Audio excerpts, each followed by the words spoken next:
ओम श्री गणेशाय नमः। जय श्री कृष्णा सनातनियों, आप सभी का मेरे चैनल बी ब्लेस्ड एस्ट्रो में स्वागत है। मैं पूजा झा। आज इस वीडियो में जानेंगे फाल्गुन मास में पड़ने वाले संकष्टी चतुर्थी व्रत के बारे में। हिंदू धर्म में चतुर्थी व्रत का खास महत्व माना गया है। एकादशी के समान ही हर महीने में 2 बार चतुर्थी व्रत रखा जाता है, जो कि भगवान गणेश को समर्पित होता है। हर माह के कृष्ण पक्ष की चतुर्थी तिथि को संकष्टी चतुर्थी कहते हैं। वहीं हर माह के शुक्ल पक्ष की चतुर्थी तिथि को विनायक चतुर्थी के नाम से जाना जाता है। फाल्गुन महीने की कृष्ण पक्ष के चतुर्थी तिथि को द्विजप्रिय संकष्टी चतुर्थी के नाम से जानते हैं और इस दिन भगवान गणेश की विधि पूर्वक पूजा अर्चना करने से सभी समस्याओं से छुटकारा मिलता है। किसी भी काम में आ रही रुकावट दूर होती है, घर में सुख शांति का आगमन होता है, निसंतानों को संतान की प्राप्ति होती है और इस व्रत को संतान की लंबी उम्र के लिए विशेषतर रखा जाता है, जिससे संतान के जीवन में सभी प्रकार की विघ्न बाधाओं का नाश होता है और भगवान गणेश के आशीर्वाद से वे अपने जीवन में उन्नति प्रगति करते हैं। संकष्टी चतुर्थी पर चंद्र देवता की पूजा और चंद्र देवता को अर्घ देना अनिवार्य माना गया है। तो चलिए आपको बताते हैं इस बार फाल्गुन मास की संकष्टी चतुर्थी का व्रत कब रहेगा, किस तरह से चंद्र देवता को अर्घ दिया जाता है और इस दिन किन किन बातों का ध्यान आपको रखना है। सबसे पहले जानते हैं चंद्रमा को अर्घ देने की विधि के बारे में। तो रात के समय चंद्र देवता को अर्घ देने के लिए अगर हो सके तो चांदी के पात्र में, नहीं तो तांबे के पात्र में जल भर कर रखें। यदि आपके पास चांदी का कोई भी गहना है, सिक्का है, तो वो भी आप जल के लोटे में डाल सकते हैं। चंद्र देवता की पूजा में सफेद रंग की वस्तुओं का, सफेद रंग की पूजन सामग्री का अधिक से अधिक प्रयोग करना चाहिए। तो जल के लोटे में आप अक्षत और सफेद पुष्प डालकर चंद्र देवता को अर्घ दे।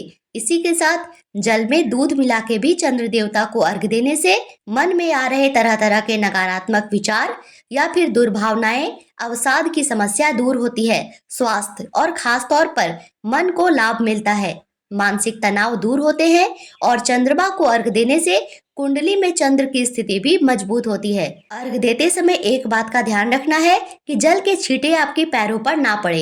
इसके लिए आप अर्घ देने वाली जगह पर कोई भी खाली पात्र या कोई भी खाली गमला रख सकते हैं और अर्घ देने के बाद उस सिक्के को या गहने को या जो भी सामग्री आपने चांदी की कलश के अंदर डाला है उसे आप वापस निकाल कर प्रयोग कर सकते हैं।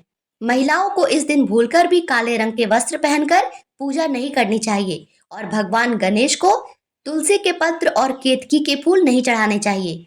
तो इस बार चतुर्थी तिथि प्रारंभ होगी 15 फरवरी को रात को 11:52 पर और इस चतुर्थी तिथि का समापन 17 फरवरी को रात 2:15 पर होगा। ऐसे में फाल्गुन संकष्टी चतुर्थी का व्रत 16 फरवरी दिन रविवार को रखा जाएगा। अब जानते हैं संकष्टी चतुर्थी के पूजा के मुहूर्त के बारे में। तो संकष्टी चतुर्थी की पूजा के सुबह का शुभ मुहूर्त होगा सुबह 5:54 से 7:15 तक और शाम की पूजा का मुहूर्त शाम 5:48 से 7:09 तक रहेगा। चतुर्थी के व्रत में चंद्रमा उदय होने पर चंद्र देवता की पूजा करके और अर्घ देने के बाद ही व्रत खोला जाता है, तभी व्रत पूर्ण मानते हैं। तो इस दिन चंद्रोदय होगा रात 9:39 पर। इस समय के बाद से आप कभी भी अपना व्रत खोल सकते हैं। चतुर्थी का व्रत रखने वाले भक्तों को सुबह जल्दी उठकर स्नान आदि से निवृत्त होने के बाद अपने घर में गंगा जल छिड़कना चाहिए। फिर घर के मंदिर में दीप जलाकर आपको भगवान गणेश जी की विधि विधान से पूजा करनी चाहिए। साथ ही आज के दिन माँ गौरी की भी पूजा होती है। संभव हो तो व्रत भी रखना चाहिए। गणेश भगवान का गंगा जल से अभिषेक करने के बाद भगवान गणेश को रोली का तिलक लगाएं, सिंदूर का तिलक लगाएं। भगवान गणेश को पुष्प अर्पित करें।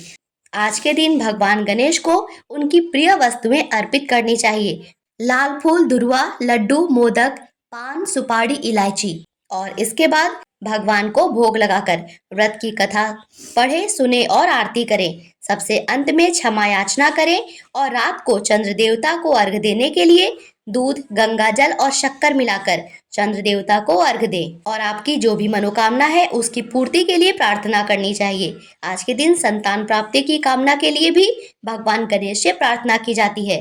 उनका ध्यान किया जाता है। सिद्धि बुद्धि सहिताय महागणपते नमः इस मंत्र का जाप करना चाहिए। इससे धन, समृद्धि, विद्या, बुद्धि, ज्ञान सबकी प्राप्ति होती है। और आज के दिन हमारे चैनल पर संकष्टी चतुर्थी की व्रत कथा भी सुनाई जाएगी, तो आपसे अनुरोध है कि कथा भी जरूर सुनिए। आशा करती हूँ यह जानकारी आपके लिए उपयोगी रही होगी। ऐसी जानकारी समय से पहले पाने के लिए हमारे चैनल को सब्सक्राइब करना मत भूलिएगा। वीडियो देखने के लिए धन्यवाद। राधे राधे।